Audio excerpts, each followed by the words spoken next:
આજે 2024 માં મારી બનાસકાંઠાની જનતા એની બેન દીકરીને 500 રૂપિયા આપી, 11 રૂપિયા આપી, 21,000 રૂપિયા આપી આ દેશની આઝાદી ટકાવવા માટે, લોકશાહી ટકાવવા માટે ફંડિંગ કરી દીધી.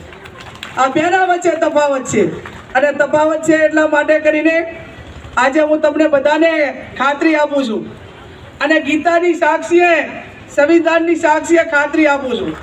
અમારા હાથમાં એક હાથમાં ગીતા છે, એક હાથમાં સંવિધાન છે. આ સંવિધાનની રક્ષા કરવાની હોય અને આ ગીતાજીએ ભાગવત કથામાં જે વાત કરી હોય એ વાત પ્રમાણે તમારી સેવા કરવા માટેની આપ સૌને હું આ ગીતાની સાક્ષીએ અને સંવિધાનની સાક્ષીએ ખાતરી આપું છું. મારે વિશેષ ના કહેતા મારી મોવડી મંડળને બે હાથ જોડીને વિનંતી કરવી છે.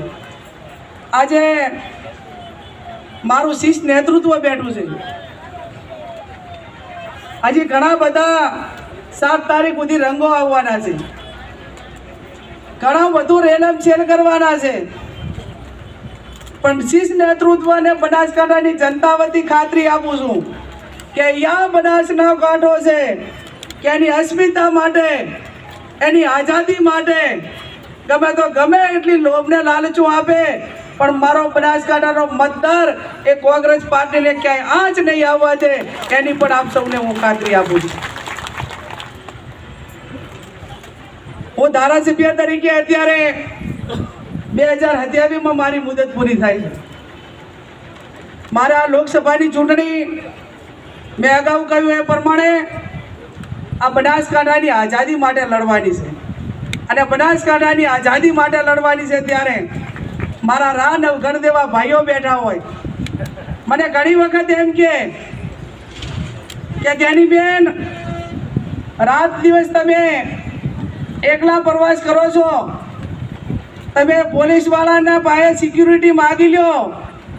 ત્યારે મેં એમને કીધું કે બનાસકાંઠાની 18 આલમ 36 કોમ એક પોલીસ તરીકે પહેરો ભરતી હોય ત્યારે મારે પોલીસની કોઈ જરૂર ના હોય, અને મારે પોતાને આખા જિલ્લાના તમામ વર્ગોનું રક્ષણ કરવાનું હોય. બનાસકાંઠાના જિલ્લો મને ઝાંસીની રાણી લક્ષ્મીબાઈ સાથે સરખાવતો હોય ત્યારે પોલીસ પ્રોટેક્શન લઈને જેનો ભરોસો છે ને એ ભરોસો હું તોડવા માંગતી નથી. કદાચ આ બનાસકાંઠાની જનતા માટે, બનાસકાંઠાની 18 આલમ માટે એક કાળું કફન બાંધવું પડે ને તો આ કફન બાંધીને તમારા બધા માટે કરીને નીકળીશું, અને કાળું કફન બાંધીને નીકળીશું. ત્યારે ગોયલ સાહેબ પરિવાર નાનો છે, એક દીકરો છે. મેં કોઈને કહ્યું નથી પરિવારને, અને મેં મારા આગેવાનો સાથે કોઈ ચર્ચા નથી કરી, પણ ખૂબ મને 18 વર્ષની ઉંમરે કોંગ્રેસ પાર્ટીએ તાલુકા પંચાયતના પ્રમુખથી કરીને મારો 28 વર્ષનો રાજકીય કાર્યકાળ દરમિયાન મેં અનેક ચડાવ ઉતાર જોયા છે. ત્યારે હું આજે આ બનાસકાંઠાની જનતાને ભરોસો આપવા માગું છું અને કહેવા માગું છું કે એક દીકરો હતો, એના લગ્ન થઈ ગયા છે, અને પરિવારમાં હવે બહુ લાંબી જવાબદારી નથી રહી. ત્યારે આ મારી જિંદગી હવે પછીની બનાસકાંઠાને અર્પણ કરવા માગું છું, અને અર્પણ કરવા માગું છું. ત્યારે તડકો છાયો જોયા વગર સબ ભૂમિ ગોપાલ કી, અને કોઈકને કોઈકે આ પૈકીના નિર્ણયો લઈને ક્યાંક લોકશાહી બચાવવાની હોય, ક્યાંક જન સેવા માટે સમર્પિત થવાનું હોય તો એ સમર્પિત થવાની પણ તૈયારી રાખવી પડશે. ત્યારે આપ સૌને પત્રકારોને પણ અભિનંદન આપું છું. આમ તો બધા પેકેજ બીજા પાયે નાના મોટી જાહેરાતો માગે, પણ ગોયલ સાહેબ, જગદીશભાઈ, આ પત્રકારો ચોથી જાગીરીનો પણ મારે આભાર માનવો જોઈએ. એમાં પણ મારો મામેરાનો કોટો અલગ રાખ્યો છે, અને સૌથી વધારે કવરેજ આ મીડિયાએ લીધું છે. ત્યારે એમનો પણ મારે આભાર માનવો રહ્યો. જાહેરમાં બીજું વિશેષ ના કહેતા મને બધા ધમકી આપે, અને મને જ્યારે કોઈ 100 રૂપિયા આપે ને એમાંથી કે બેન 50 પાછા આપો, જ્યારે રોજના 50,000 આવે, લાખ રૂપિયા આવે, ત્યારે હું પૈસાને મારી હાથે હોય એને આપું.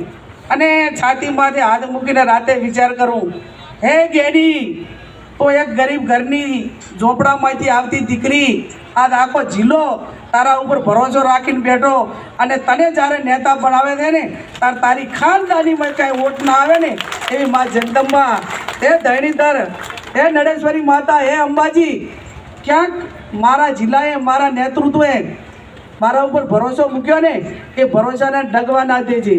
અને જે દાડે એ ભરોસા આમાં ક્યાંય ખોટ આવે ને, એ પહેલાં મને વાલી કરી દે, એ મને સારું લાગશે, પણ મારો બનાસકાંઠો કે મારા નેતૃત્વને ક્યાંય આંચ ના આવે, એવી મારી ભગવાનને પણ પ્રાર્થના છે.